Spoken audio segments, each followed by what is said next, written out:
শীতের শুরুতেই এই পিঠা রেসিপিটি বানিয়ে পরিবারের সকলকে খুশি করলাম। আসসালামু আলাইকুম মাই ইউটিউব ফ্যামিলি। দেশ বা দেশের বাইরে যে যেখানে আছেন সকলকে আমার সালাম। সকলে সুস্থ থাকুন, ভালো থাকুন আর নেক পথে চলুন, এই দোয়াই করি আল্লাহ পাকের কাছে। আর আপনারাও আমাদের জন্য দোয়া করবেন, আমরা যেন সুস্থ ও সবল থাকতে পারি আর নেক পথে চলতে পারি।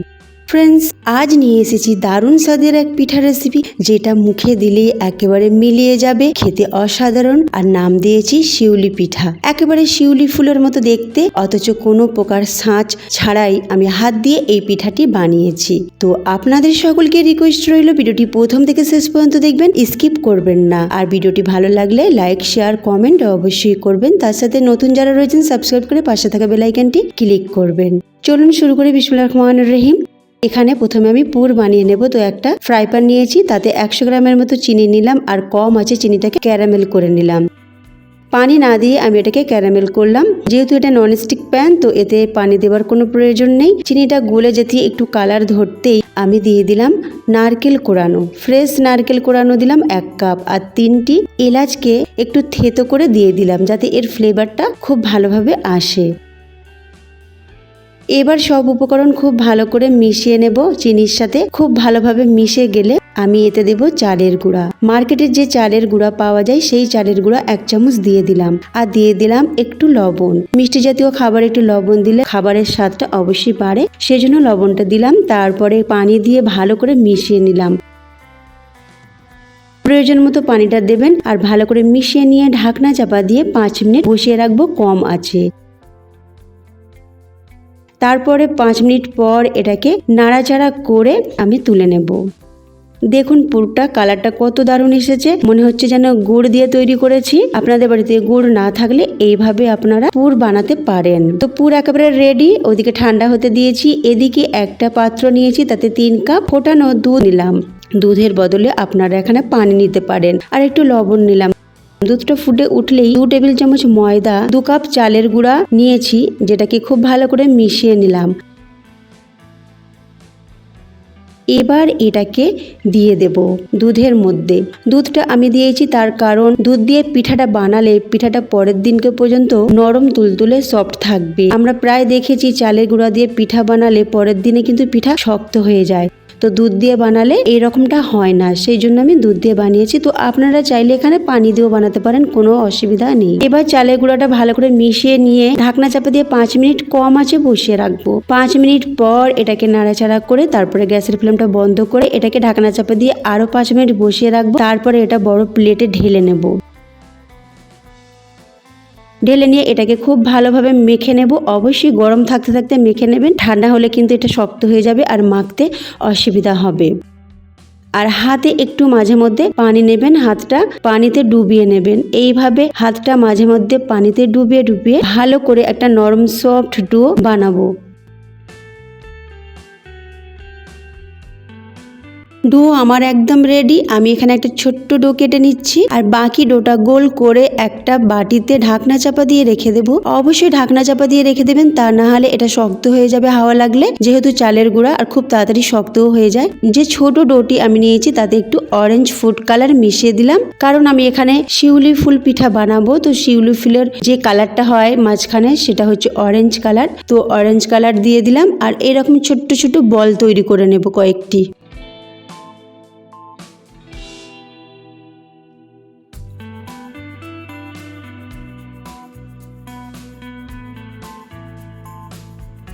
দেখুন ছোট্ট ছোট্ট বল তৈরি করা হয়ে গেছে। এটাকে এবার এক সাইডে সরিয়ে রাখবো। আর যে আটা মাখাটা ঢাকনা চাপা দিয়ে রেখে দিয়েছিলাম, সেটা থেকে আমি একটা ছোট সাইজের লেচি নিয়ে নেব, আর সেটা থেকে 3 ভাগের 1 ভাগ একটা লেচি ঢাকনা চাপা দিয়ে রেখে দেব।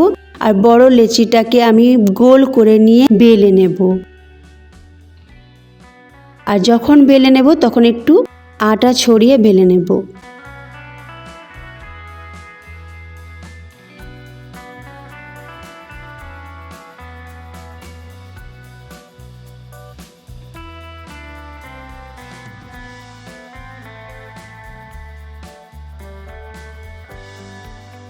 দেখুন এই রকম আমি রেখেছি। এটা একটু মোটা থাকবে, তবে খুব বেশি মোটা না, সামান্য একটু মোটা রাখবো, আর পাতলাও করবো না।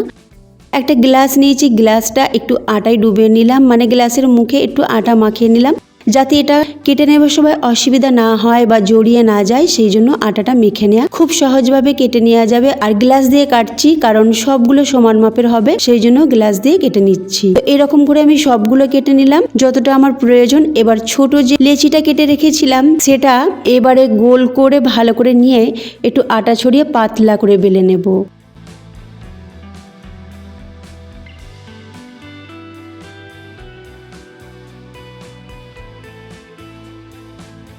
আগের যে রুটিটা করেছিলাম তার থেকে এটা কিন্তু একটু পাতলা।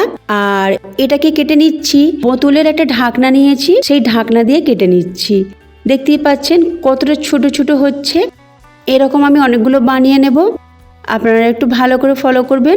আপনাদের কাছে কাটার না থাকলে এইরকম বোতলের ঢাকনা দিয়েও কেটে নিতে পারেন। তো আমার কাছে কাটার নেই, তাই বোতলের ঢাকনা দিয়ে কেটে নিচ্ছি। এবার শিউলি ফুল বানাবো। এই যে ছোট ছোট রুটিগুলো আমি করলাম, এগুলো দিয়ে আমি শিউলি ফুল বানাবো। তো কেমন করে আমি বানাচ্ছি সেটা আপনারা একটু ভালো করে ফলো করবেন। আপনাদের কাছে ছাঁচ বা কাটার না থাকলে কোনো অসুবিধা নেই, হাত দিয়ে আপনারা ইজিলি এটা বানাতে পারবেন।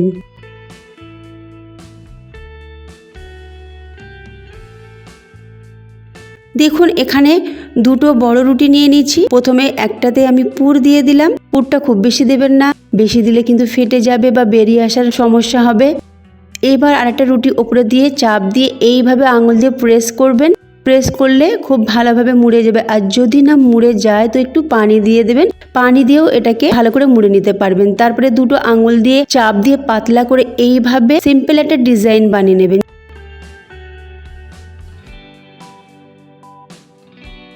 তো কেমন করে ডিজাইনটা করছি একটু ভালো করে লক্ষ্য করুন। আঙুল দিয়ে প্রেস করে তারপরে উল্টে দেবেন। হয়ে গেল। এরকম করে আমি সবগুলো বানাবো। এবার আমি শিউলি ফুল বানিয়ে নিচ্ছি। দেখুন ছুরি দিয়ে একটু বেঁকে কেটে নেব, এদিক থেকে ওদিক থেকে বেঁকে কেটে নিয়ে তারপরে ওটাকে এক সাইডে সরিয়ে দিচ্ছি। আপনারা নিশ্চয়ই দেখে বুঝতেই পাচ্ছেন আমি কেমন করে শিউলি ফুলটা বানাচ্ছি। একটু ভালো করে লক্ষ্য করলেই বুঝতে পারবেন। আর একটা আমি খুব কাছ থেকে আপনাদেরকে দেখাচ্ছি।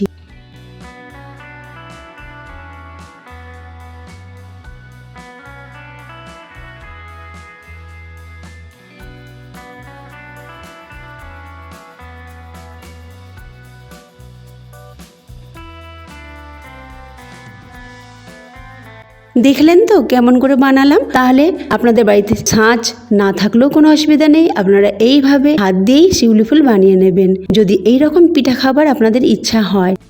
আর মাঝখানে অরেঞ্জ কালারের বলগুলো বসিয়ে দিলাম, একটু চেপে চেপে খুব সহজে বসে যাবে। তবে ওগুলো একটু হাওয়া লাগাবেন না, ঢাকনা চাপে দিয়ে রেখে দেবেন। একটু শক্ত হয়ে গেলে কিন্তু এগুলো বসবে না, উঠে যাবে। এবার 3টে ফুল আমি বসিয়ে দিলাম ওই যে পিঠাটা বানিয়েছিলাম তার উপরে। আর একটা আমি আপনাদেরকে দেখে দিচ্ছি। দেখুন এরকম করে আমি 3টে করে ফুল প্রত্যেকটা পিঠায় বসিয়ে দেব। দেখতে অসাধারণ হয়েছে আর খেতে আমি কি বলবো ফ্রেন্ডস, সত্যি বলছি খুবই সুস্বাদু হয়েছিল। কারণ পুরটাও দারুণ হয়েছিল। আর তার সাথে যে আমি আটা মাখাটা করেছি সেটা আমি দুধ দিয়ে বানিয়েছি, সেই জন্য এতটা নরম তুলতুলে হয়েছে খেতে, সে আমি আপনাদেরকে বলে বোঝাতে পারবো না। আপনারাই দেখে বানিয়ে খেয়ে দেখবেন আর আমাকে কমেন্টে জানাবেন কেমন আপনাদের লেগেছে। আর ভালো লাগলে অবশ্যই লাইক শেয়ার কমেন্ট করবেন। আর যারা নতুন রয়েছেন সাবস্ক্রাইব করে পাশে থাকা বেল আইকনটি ক্লিক করবেন। এবার একটা আমি হাতে তুলে আপনাদেরকে দেখাচ্ছি আর ভেঙেও দেখাবো ভিতরের কালারটা কত সুন্দর এসেছে। তো ফ্রেন্ডস আজকে এই মতো রইলো, আমি আবার ফিরে আসছি নতুন এক রেসিপি নিয়ে। আল্লাহ হাফিজ।